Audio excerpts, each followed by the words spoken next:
Good evening, everyone, and welcome. And thank you so much, Alex, for the introduction. And we're going to have a really great exchange this evening. First, Senator, let me say that we are really, really thrilled that you are here this evening.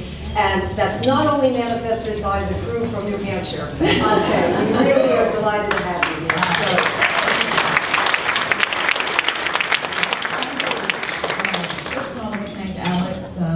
Thank the World Affairs Council. Your voice is very important.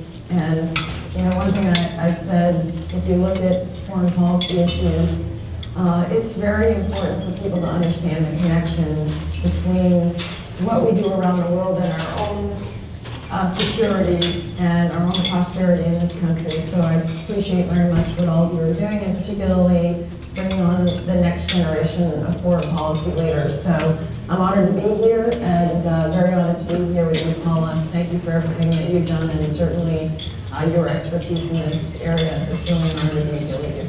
Thank you very much. Senator, you are on the Armed Services Committee, and you have spent, I'd say, a very significant amount of time dealing with readiness issues.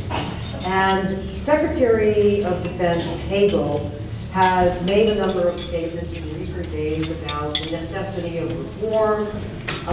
There's the issue of sequestration, which is on the table.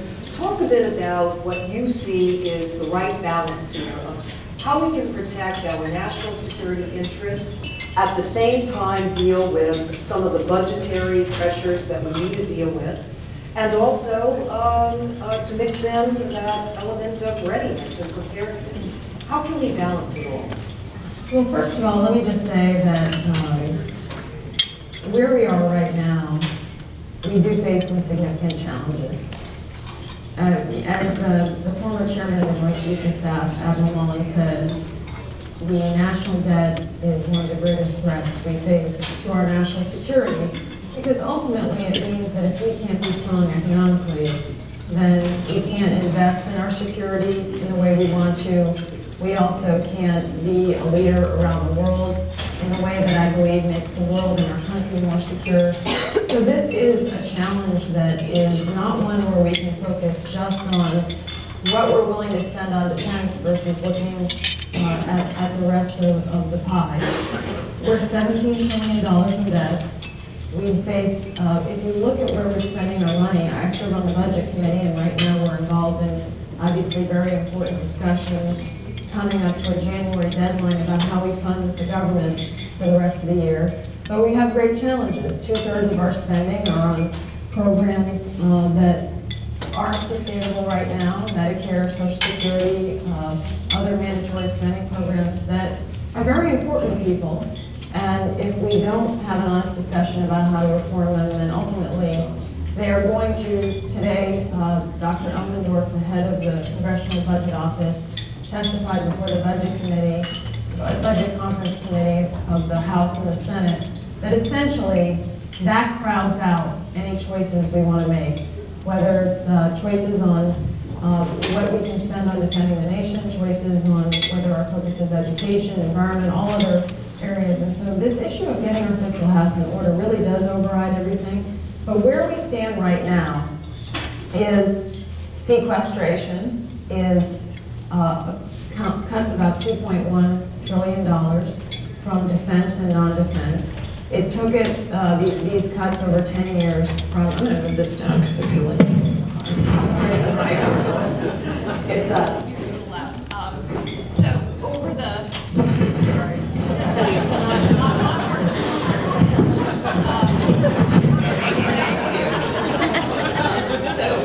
So basically over the next 10 years, where we are with sequestration is that it's going to be $2.1 trillion. It comes from about 40% of federal spending. And so what we're seeing now in terms of the impact on the defense of the nation is we didn't take from the other 60% of the pie. So all the cuts came from that area of the budget, defense and non-defense discretionary spending. So for our military, this is having a very big impact on our readiness. So where we are right now is you've got 33 Air Force squadrons that are grounded.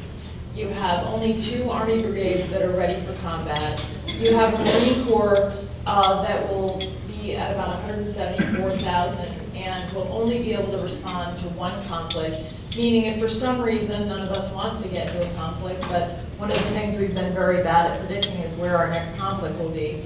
But let me just use an example. None of us would want to get into a conflict with North Korea, but if we did, this is the example that the Commandant of the Marine Corps gives, that we would essentially be in a position where we'd have to put all of our Marines in there, and we'd have to be all in, and we wouldn't have anyone in reserve. And so there's a lot of choices that are being made right now in terms of the readiness. In the budget committee discussions, what I hope that we are able to do, if you look at the trajectory of sequestration, it looks kind of like this. If I had a chart for you right now, 2014, there was 2013, and then 2014 goes like this. And then it gradually goes up. And so one of the discussions that I think we can talk across the aisle on right now is, with regard to 2014, is there a way that we can look at the mandatory side of the budget, and are there some spending reductions there that we can trade to deal with particularly this trough area that we're dealing with sequestration in the next 2 years that are the most really dire years in terms of the way it works, because it's not uneven. It looks kind of like this if I had a chart. So those are some of the discussions that are happening right now in the budget committee. But overall, the challenge that America faces is that we have to do a large budget deal for the country. And we have to have an agreement that deals with the mandatory side of spending that really takes on some of the hard issues, like how do we preserve Medicare that goes bankrupt in 2026? How do we preserve Social Security that goes bankrupt in 2033? We have a disability fund within Social Security that goes bankrupt in 2016. And ultimately, we can talk around the edges, and we should get the government funded for the end of this year so we don't have another shutdown. That's priority 1. But in the big picture, we have to get a big fiscal agreement if America is going to remain strong and if America is going to remain the leader of the world. I know that's a long answer, but this is a very important question that I believe overrides everything. Hear, hear.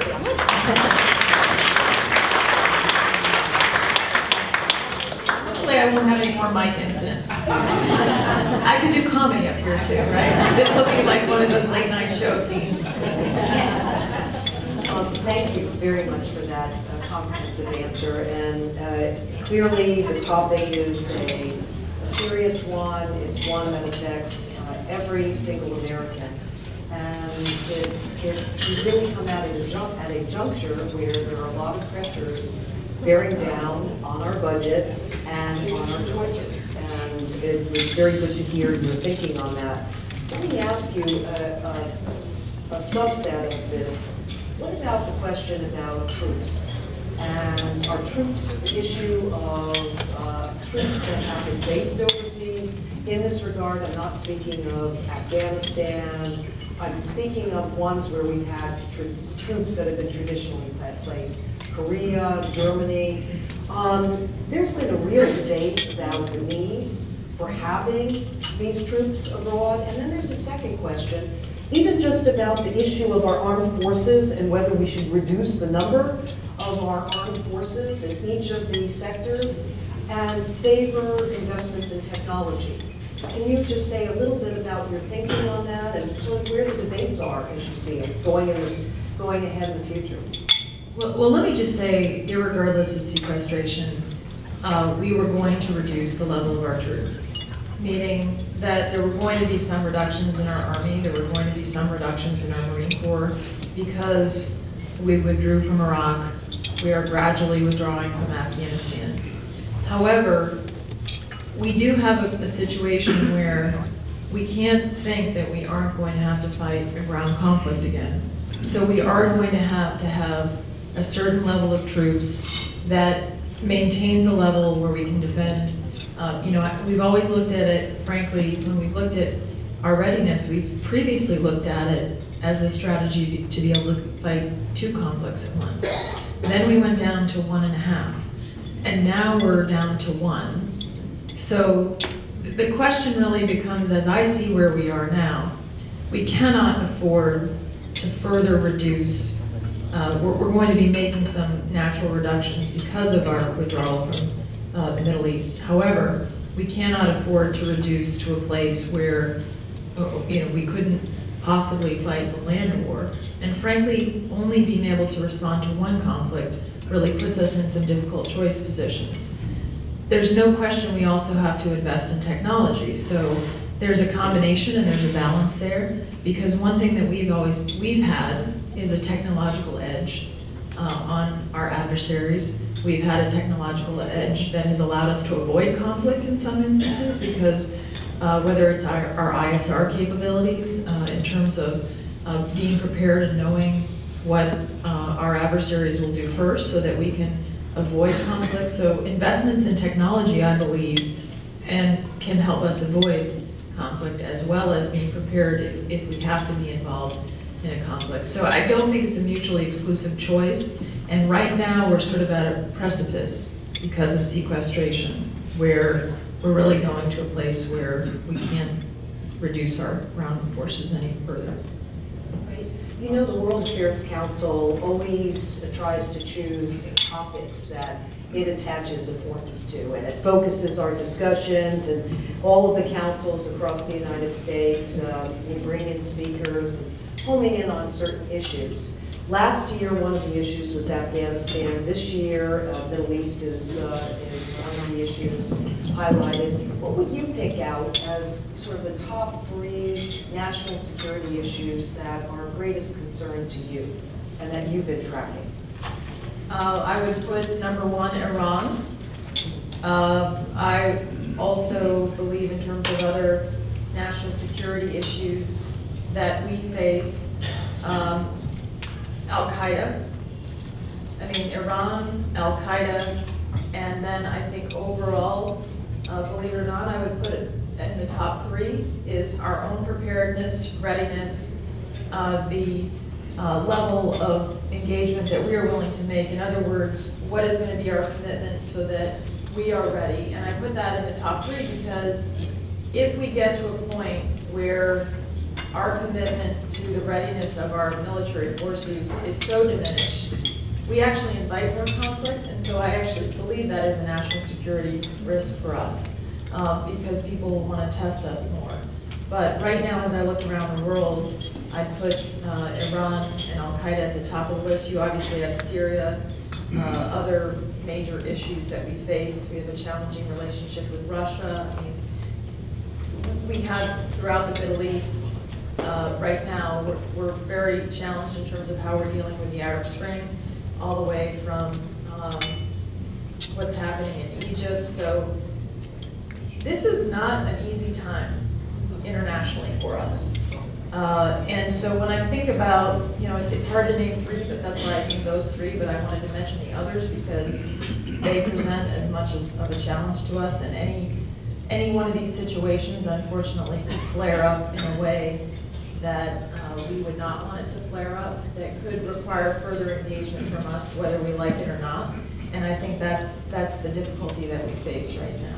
Well, let's talk a little bit about Iran. All of us saw the French foreign minister came out and called a deal that's out there, a suckers deal.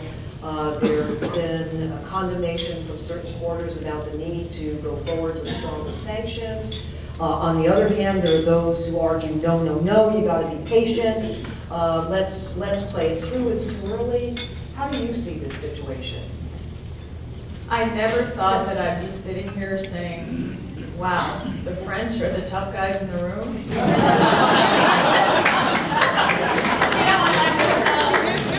It's a little bit, it's an interesting scenario that we find ourselves in right now.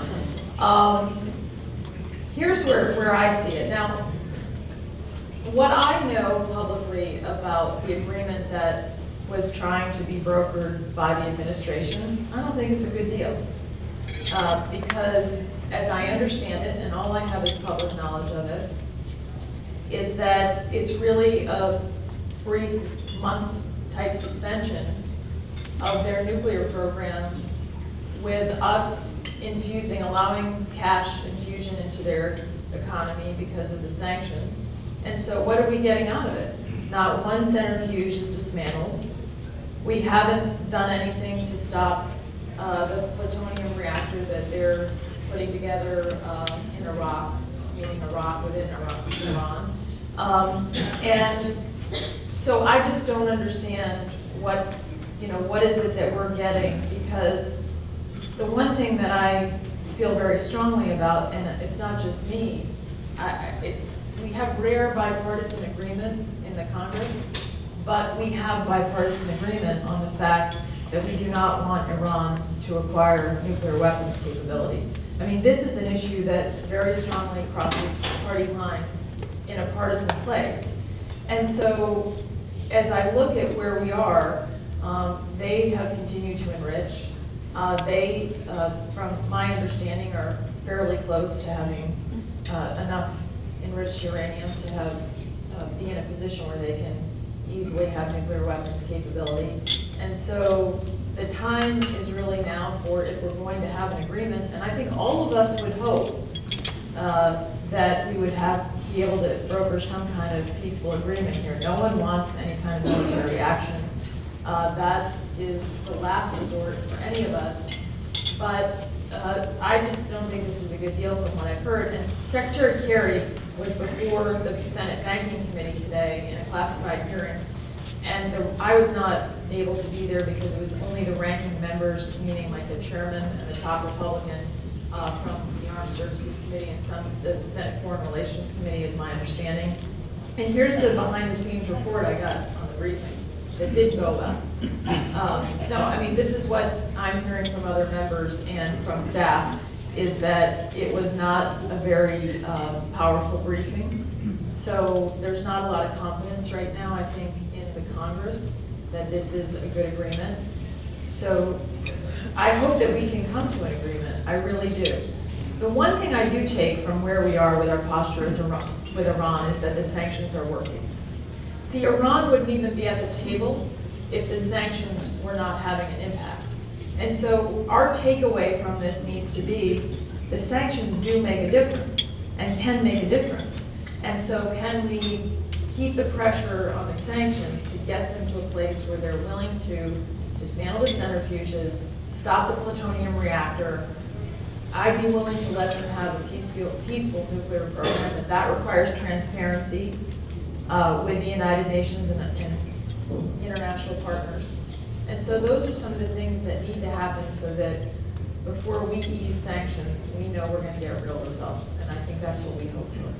Well, let me ask you, I don't know and didn't hear the reports today of Secretary Kerry's testimony in the closed hearing, but the previous days, he came out quite vigorously and he said, you know, we have to be patient, we have to have some trust here, we're trying to set up a kind of a forum where it will be conducive to bring about some concessions here. And he, as you know, he made a number of trips to a number of Middle Eastern countries to actually really convey that message because there were some questions. What about that question of trust and laying out a sort of atmosphere? How do you respond to that?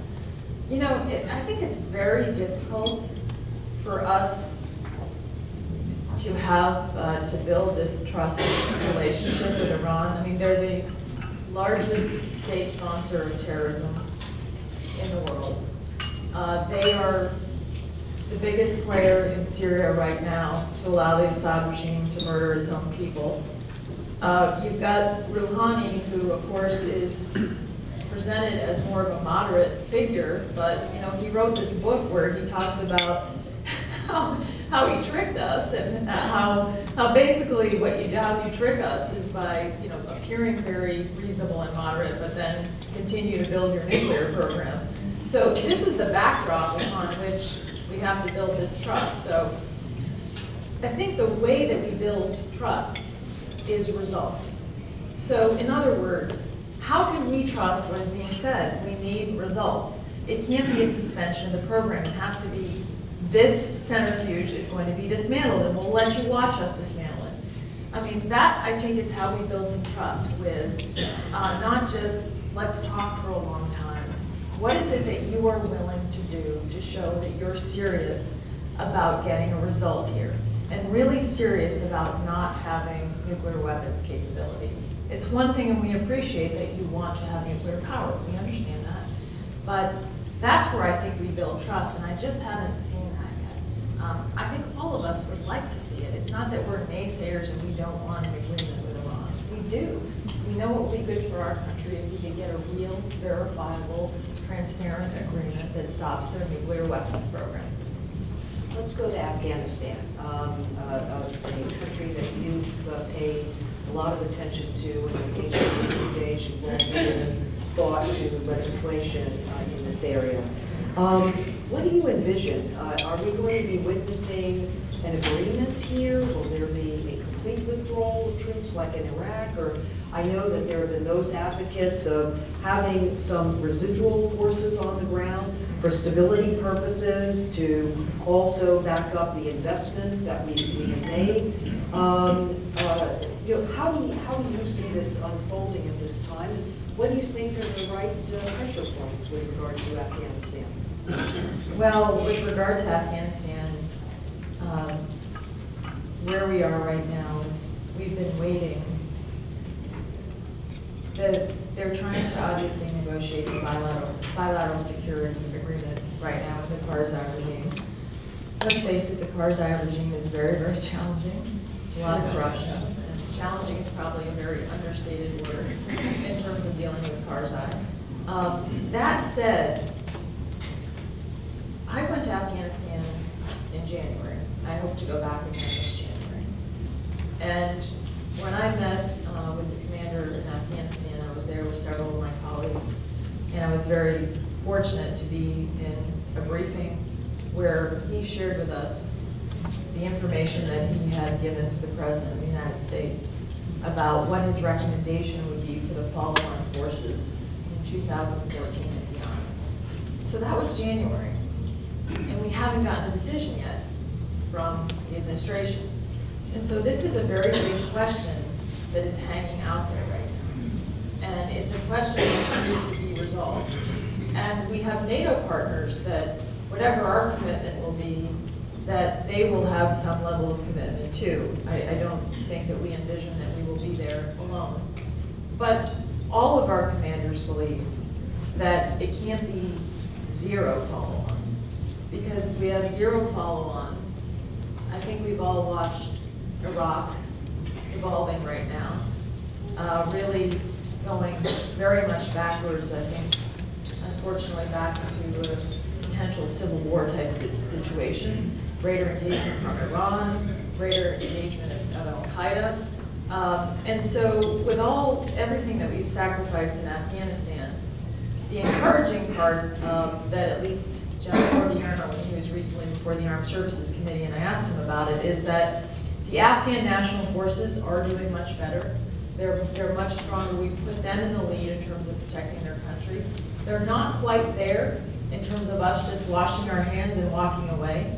We still have an important function to provide training to them. If we are going to have any of our people there, we have to have enough of a follow-on that our people will be secured. And finally, we have a counterterrorism mission there that still exists, which requires some level of support from our troops. So this issue is one of, if there are no troops left, then we will just walk away from Afghanistan. But understand, that means it's likely to fall apart. And we could end up exactly even in a worse situation, frankly, than Iraq, because it's a different country, after everything we've done there. I do believe that there is a level of forces we can have that is not a huge level of forces based on having received briefings from our commanders, working with our NATO partners' contributions that can help us perform those missions. Training of the Afghan forces where they are almost there, they're just not quite there. Counterterrorism, which is still very important to us there. And we're just not going to have people there without protection. We're just not going to have, whether it's State Department or other people there, as sitting ducks. So there's always some level of protection that you need for your own people, for the civilian workforce that isn't working there. So this is a very important issue and decision that the administration has to make pretty soon. and it's been sitting on their desk for a while. And I think there's some growing frustration among the military leaders on this issue because they view Afghanistan as very important. They do not want it to fall apart with all the sacrifices made there. They still believe that Afghanistan is important to our national security interests. It is my hope that we can work with, I want you to know that if the administration comes out with a decision that is one that can perform those functions I just talked about, make sure our people aren't left there with some small level of troops, I will support the administration. And I look forward to being sort of an advocate to help the administration make a case, which I know isn't always easy to make to the American people for obvious reasons. We're war-weary, and I understand why we're war-weary. Senator, you identified al-Qaeda as one of your top three national security concerns. And I know that you have followed developments in that area. So let me ask you, at least I read every day when I open the paper, it mentions that, well, this person was taken out and that person was taken out.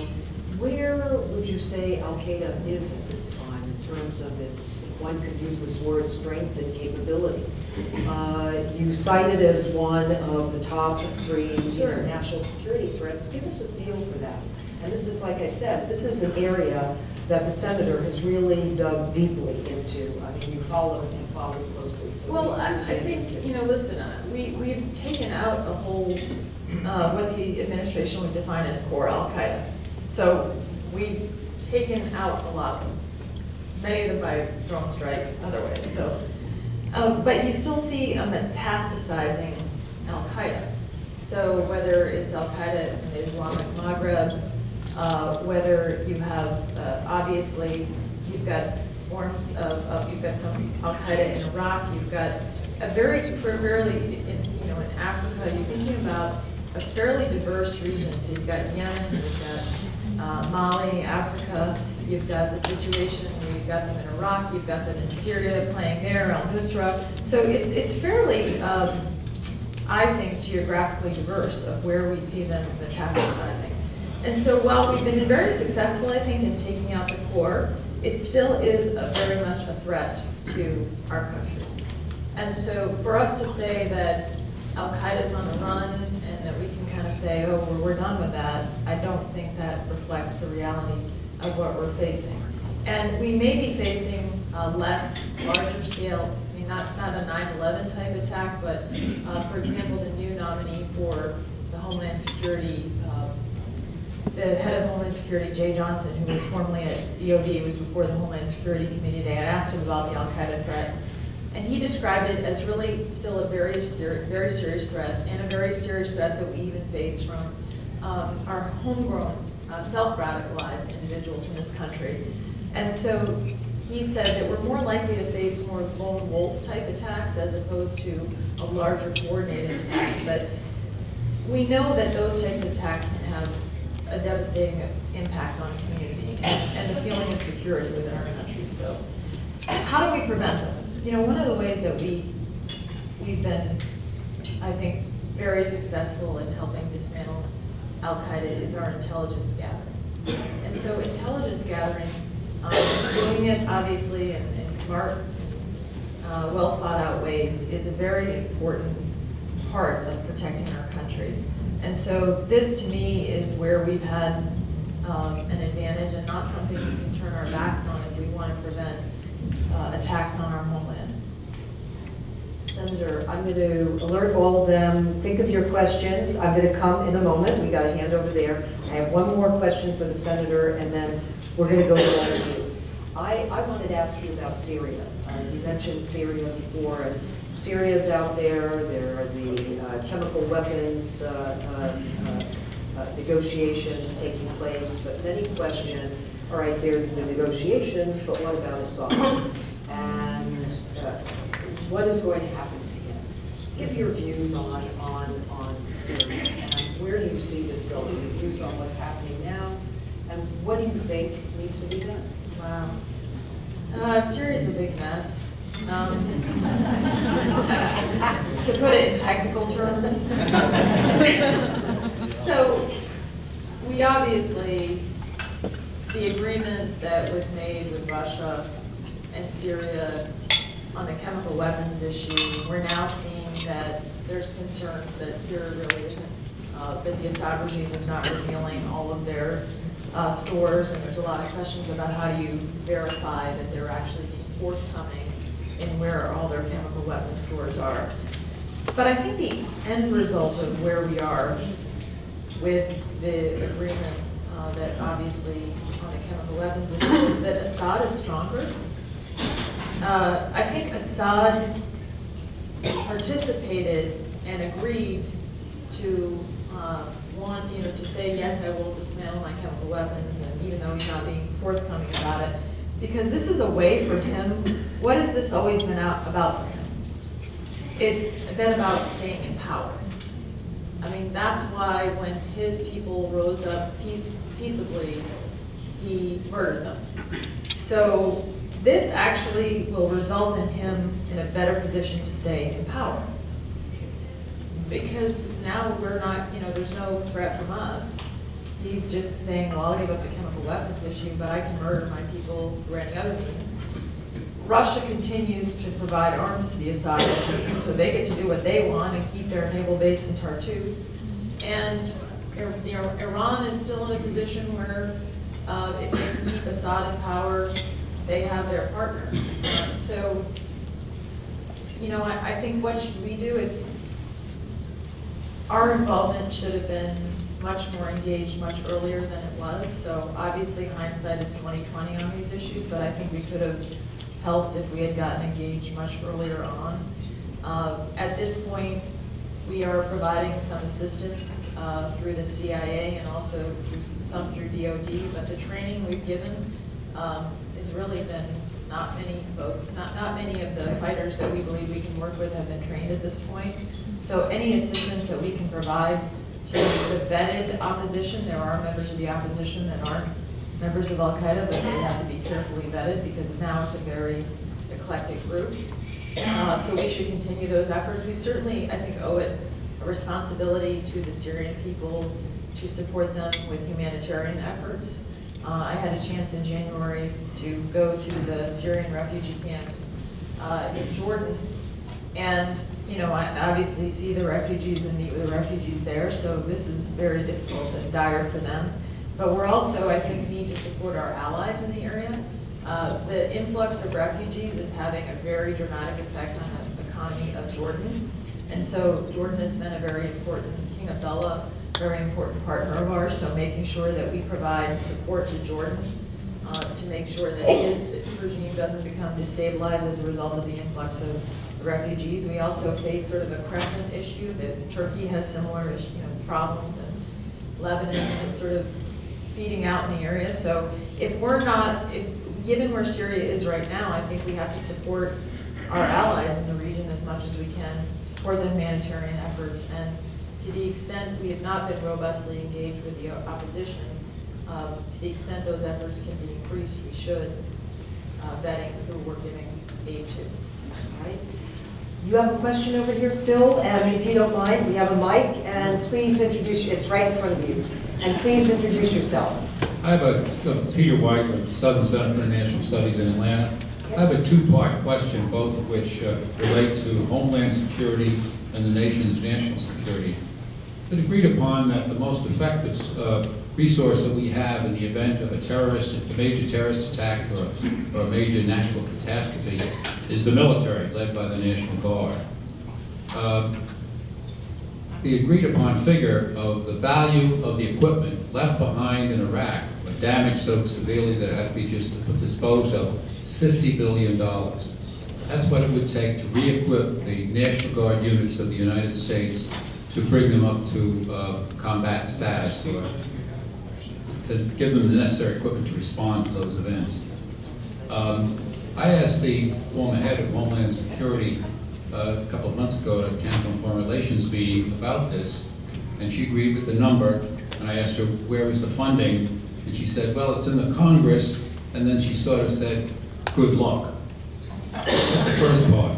Where's the money and what's the luck, what kind of luck we're going to have getting it out? The second part is, when are we going to formally authorize the U.S. military, National Guard, and federal forces to take over in the event of a national security? They're the ones, if you've lived through Katrina, as I have through my family, that at the end of the day have to come in to organize things and make it work. Okay, thanks. Thank you. Well, you know, obviously, and I don't know on that figure, it would be something I need to verify. But we would not have been able to fight the conflicts we did in Iraq and Afghanistan without our Guard and Reserve. I mean, that's the reality. Members of my Guard in New Hampshire have done multiple deployments in Afghanistan, and some of them in Iraq as well. In fact, I just this weekend was with one member of our Guard he's deployed 4 times to Afghanistan, and he's going to be doing his 5th one. So the Guard is no longer, and reserves are no longer, we have them as a support group. They're operational right now, meaning that we can't fight a conflict without them. And so their readiness is as important to our preparedness as our active duty troops. And that is the issue of readiness that we face with sequestration right now. It requires retraining, re-equipping, and making sure that our people are ready because of the conflicts we've been involved in. And so that's the gap we're talking about. I don't know about the 50 billion, but certainly we have a gap right now. And I think that gap extends to our Guard. With regard to, could we activate them? Obviously, we have very careful balances in terms of our laws of when you can, of what the role of the military, posse comitatus, and all those issues of when the military can act on our soil. And the reason we've always struck that balance is because we never wanted to put our position where, our military were in a situation where they would override civilian authorities in an inappropriate situation. So I think we've struck the right balance. I think that if we have a situation that strikes our country, God forbid we have to deal with it, that we would have the tools that we need of working together. I think the one thing that has happened post 9/11 that we can always be better at and we can greatly improve on, but we have made good strides with, is levels of cooperation between, thinking about levels of cooperation between CIA, FBI, local and state authorities that did not exist. Listen, it's not perfect, there's still a lot of challenges, but it's certainly a lot better than it was pre-9/11, and also communications and understanding of what the responsibilities would be for our Guard as well. But I don't think I would advocate changing our laws or our balance. I think that we tried to strike that very carefully in this country. Okay, we have a question right over here, sort of in the middle, and then we're going to come right over here. Yes. Good evening. My name is Jack Siegel. I'm from Traverse City, Michigan, and I served for 10 years as the political advisor to the NATO commander. In that time, I made a lot of trips to Afghanistan, and I want to go back to this idea of leaving a residual force in Afghanistan. What I've seen is that in the last 3 years, we had 150,000 troops in Afghanistan, and we were spending $1 billion a month training the Afghan National Security Forces and equipping them. I am having a lot of trouble figuring out what 6 or 8 or 10 or 20,000 American troops can accomplish when we were unable in 12 years to do that with 150,000 troops. And then when I tie that in my mind to the latest interview by President Karzai with BBC, where he blamed basically everything that's wrong in Afghanistan on the United States of America. And he said that we fought the war wrong, that all the corruption was our fault. And basically, he takes no responsibility, and this is the horse that we're betting on. I would say that there's very little justification in my mind or logic behind the idea that al-Qaeda would return to Afghanistan. That was the mistake that the Taliban made. We ignored the Taliban from 1996 until 2001. The only reason we attacked and got the Taliban out was because they harbored al-Qaeda. They wouldn't make that mistake again. All right, let's. So what, I think what we're is the asking for the senator's justification reaction. for keeping troops in Afghanistan beyond 2013, let alone 2014? Thank you. Because I disagree with you that somehow you think that this could become a haven for terrorists again. I disagree there. And so they love ungoverned spaces. Terrorists just think they're great. And so I think that for us to suddenly say after everything that we've sacrificed in Afghanistan that we're just going to write it off, I guess I don't subscribe to that philosophy. I agree with you wholeheartedly that there are huge challenges with regard to the government in Afghanistan, and I don't diminish certainly the things that Karzai have said. Many of them are very, very outrageous. They are scheduled obviously to have elections. So that is important to us and obviously to the people of Afghanistan that they have a real election there. And that's part of sort of the follow-on and where we'll be. But I do believe that we also have interests there in terms of our counterterrorism interests, that we do have a stake there. And we can't forget also that Afghanistan, of course, neighbors Pakistan. And we have as many challenges with Pakistan, not quite the same challenges we face now with the conflict in Afghanistan, but some of them are the same. Who is a nuclear power, who has a nuclear weapons capability, and to sort of leave Afghanistan, I think, in a complete mess would be detrimental to our security interests. So, and what you said about the Afghan forces is not what I've heard from our commanders. I don't think that they paint it as a fully, perfect picture, but just having heard testimony before the Armed Services Committee from General Odierno, talked to General Amos, the commander of the Marine Corps, about where we are with the Afghan national forces. They believe that this is an investment that's important for us not just to completely walk away. Because look what's happening in Iraq.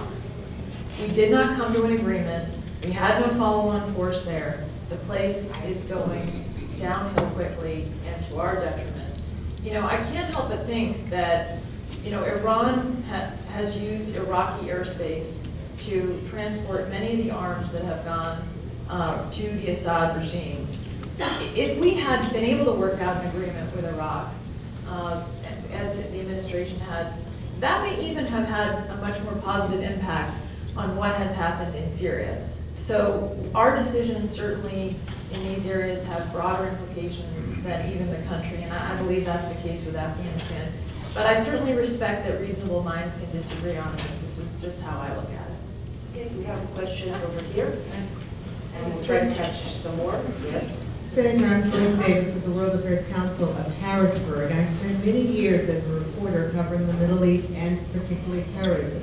And I think you're absolutely right and wise to see al-Qaeda, even a weakened al-Qaeda, as a serious threat to the United States.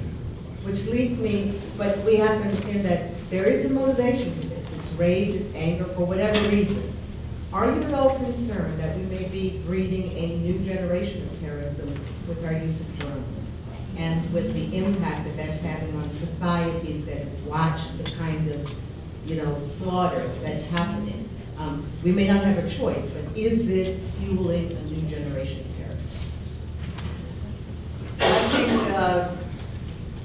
I think the answer is no, because as I look at the rage that exists, there are deep-seated rage that pre-existed, really our drone program, meaning, the rage that caused the use of Osama bin Laden and the attack on our country on 9/11, and then subsequent attempts that we've been much more successful in intercepting. And I think that type of rage, and some of it unfortunately has been religious-based, and it's obviously a warping of the Islam, in my view, of Islam. And so it's really a radical view of Islam. And so I don't think that it's the drone program, because if we took the drone program out of it, would the rage still exist? Will al-Qaeda still want to attack us? I think the answer is yes, unfortunately. where the drone program, having received classified briefings on the drone program, the way that the drone program is being conducted, we obviously have to be very, very careful and thoughtful and have checks and balances on how you would use a drone program because of the implications of it.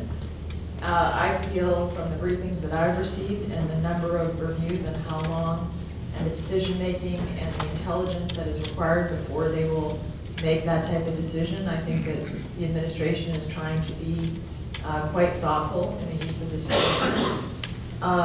And I think that it is unfortunately a necessary part. It's been one of the reasons, big reason why we've had such a dramatic impact on the core of al-Qaeda is the drone program. But understand, we do have a bigger issue with the drone program. We are not going to be the exclusive holder of this technology forever. And so we do, I think, have some interest in really having some discussions internationally about the appropriate use of drones. Now that's challenging for us, but to ignore it completely, I think at some point you're going to have a situation where you have other countries that are engaged with this type of technology, and we may not like the way that they're engaged with the type of technology, and frankly, they may not have even one iota of the consideration that we put into the policy of how we might use a drone. So I think this is a bigger question for the world that is certainly deeper than just our drone program, which I feel is an important program to our national security and has checks and balances in place, but not every country would have a check and balance system that we would. It would be important to us. I wanted to get one of our younger scholars, and I think one of our younger scholars, okay, over here. If you guys don't mind, I'd like to go over here, and we'll take one more question after that. Okay, please, and introduce yourself. Yeah. Hi, good evening, Senator. Thank you. My name is Julio Cabral, and I'm from the Council of Puerto Rico. Thanks to Rob Alvarez here, the Executive Director. You're in the Budget Committee. I wanted to ask you, we saw what happened. I work in finance now. I just graduated back in May from Cornell, and the market's rattled. So I've experienced how the market's rattled without the agreement in DC, and I personally believe that we just kicked the can. We extended the cushion until February 7. Spending levels will expire in January 15. And my question would be, what's going to happen in December? What are your thoughts and your proposals to fix this debt? With $17 trillion in debt, it's going to get us back in the long term, right? We can't keep borrowing money in order to pay our deficit. So what are your proposals, and what are we, as the people of the United States, going to see in December again? Thank you. Senator, before you answer, I said we're going to take one and one. Would you mind if you take the other one and you answer both? Totally fine. That's Okay, so we have one right over here, the gentleman right here. Yes. If you'll introduce yourself, you're going to stand up. Trying to get up. Not so easy. My question is much more fundamental, And Senator. who, you have to introduce yourself, please. Yeah, I'm Doug Hartman. I'm with the Naples Council. You spoke about the limitations of resources for the military quite eloquently. The oldest question in the military is how much is enough? Nobody has the answer. But my question to you is, has there been any serious discussion among you and your colleagues on both sides of the aisle on the issue of whether just because we can build it, we should? And I specifically think here of the fact that we have an anti-ballistic missile submarine fleet that nobody can find, nobody can touch, is first class, and yet we're seriously looking at building a new fleet at multi-billion dollars per submarine, when that money might better be used elsewhere. All right, let's see. Senator, you got 2 questions and we're going to wrap up. Two very quick questions. What else do you like to throw in all this? So I just want to know when the really hard questions are going to come. Let me just say that to answer your question, the shutdown obviously was just really stupid, okay? And,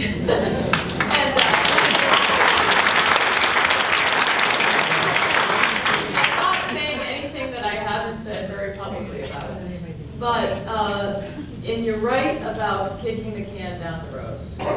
One of the things that Congress is absolutely great at is kicking the can down the road.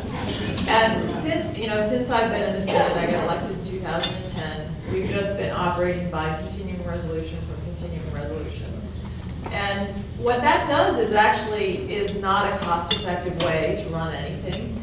So particularly in the defense area, you think about those that are, whether it's acquisition, those are planning longer-term weapons programs, that actually is more costly for us to do it this way as opposed to longer-term fiscal planning. Where I see the budget discussions is, first, let's not do any harm. The first principle, do no harm, which means no more government shutdown. January 15th, we have to come to an agreement at a minimum to fund the government for the rest of the year. And, obviously the same thing with the debt ceiling. We have to come to an agreement that's shortly after to address the debt ceiling that doesn't rile the economy. I think that my sense is that there isn't an interest from either party right now to shut the government down, and having seen the impact of it. So, do I think we're going to get a large fiscal deal out of this? I wish I could sit here and tell you that we will. I don't see the political will for that. What I do see is an opportunity perhaps to deal with the trough area I talked about in the sequester by perhaps a different spending mix that may be more sensible. That I think is one opportunity we have that may be workable between the parties. At a minimum, though, I think we will come up with an agreement that sets a funding level till the end of the year, and also have to give the agencies some flexibility to deal with the sequester issue. Because one of the negative impacts of sequester is it cuts everything across the board and doesn't give agencies any type of flexibility to say, rather than cutting everything across the board, this is more of a priority for me, this isn't. And so we've got to address that as a minimum, along with the funding for the government. And I will tell you that as a member of the Budget Committee, I am very committed to making sure that we don't have another shutdown and we get these issues resolved in a way that does no harm as the first order of business. With regard to what you raised on the issue of this question of how is enough enough, let me just say up front that there are many reforms that need to be made and can be made to the way that we spend our military dollars.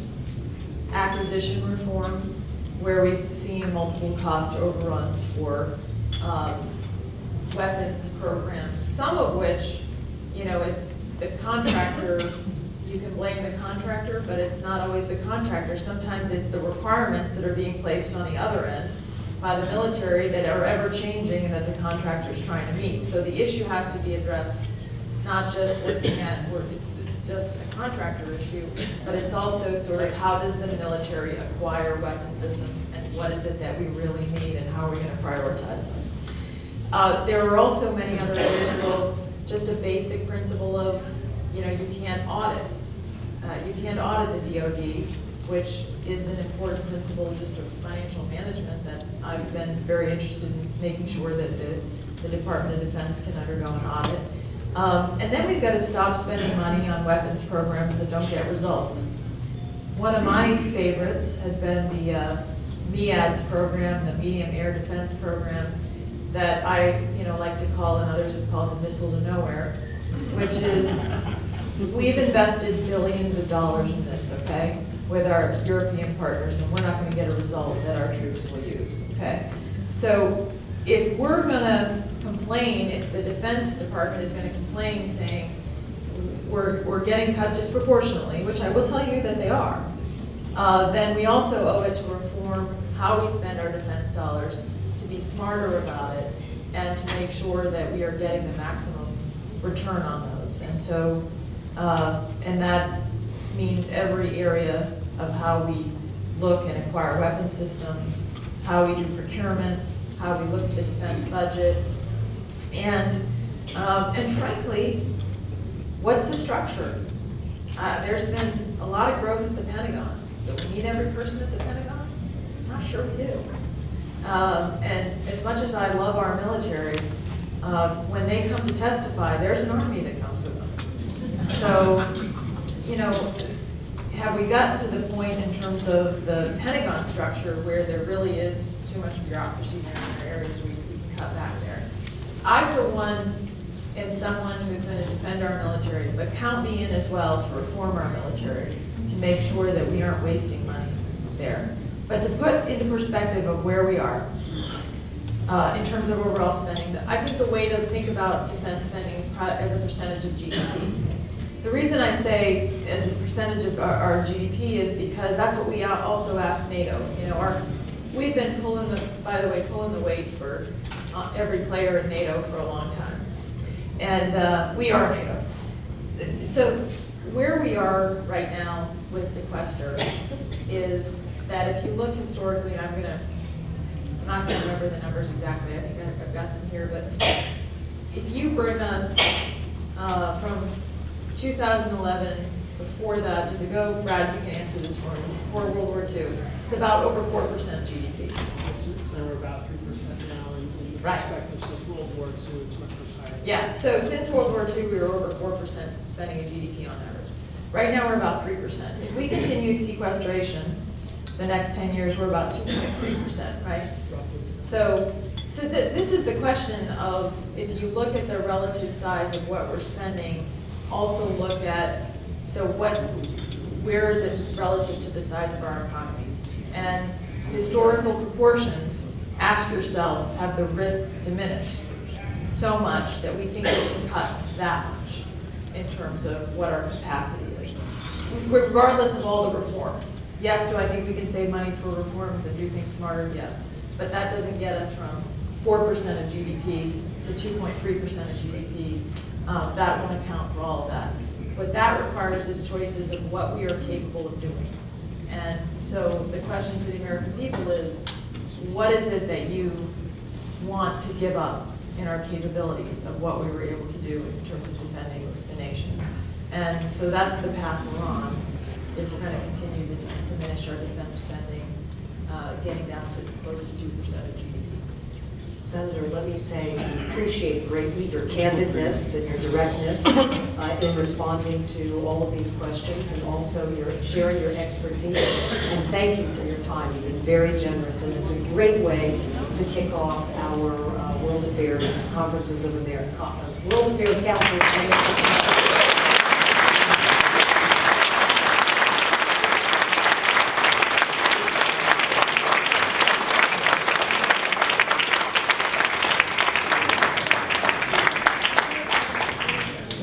Senator Ayotte, I want to thank you also for your candor and for setting us off on this conference, 3-day period where we're going to tackle these issues. You've identified some new ones. You've identified some within our 6 issues. Ambassador Dobriansky, thank you not only for facilitating the discussion, but for your leadership of the Board of Directors of World Affairs Councils.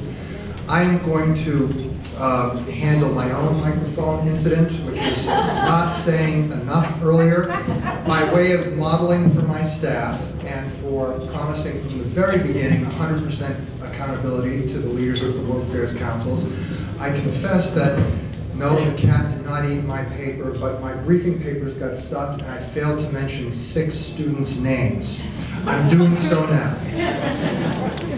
Reliana Gonzalez, World Affairs Council Board in Fiscal.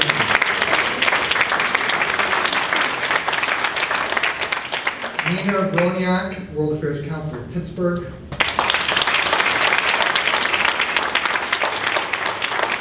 I invite to stand again Julio Carrada,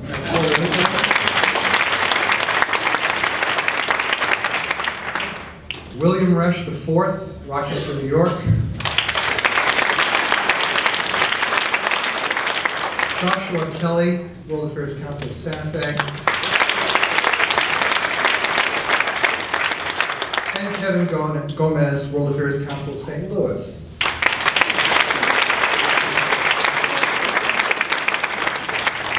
I will make few mistakes, but I will own them.